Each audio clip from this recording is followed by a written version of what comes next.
ਜੱਟ ਕਬਜੇ ਵਾਲੇ ਨੇ, ਵੈਰੀ ਮੱਚਦੇ ਸਾਲੇ ਨੇ। ਬੈਠ ਪਿੱਛੇ ਬੋਲਣ ਲਈ ਮੈਂ ਕੁੱਤੇ ਆਪ ਹੀ ਪਾਲੇ ਨੇ। ਕੁੱਤੀ ਝਾੜ ਕੇ ਰੱਖੀਆ, ਇੱਕ ਸਾੜ ਕੇ ਰੱਖੀਆ।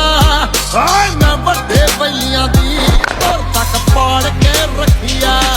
ਬਾਹਰ ਅੱਖ ਨਾ ਦੱਸ ਦੇਵਾਂ, ਉੱਡਦੇ ਮੈਂ ਪਰਿੰਦੇ ਦਾ। ਉਹ ਕਦੇ ਪੈਰ ਨਹੀਂ ਛੱਡਦਾ, ਅਲੜੇ ਪੁੱਤ ਸ਼ਿੰਦੇ ਦਾ। ਸੁਪਨਾ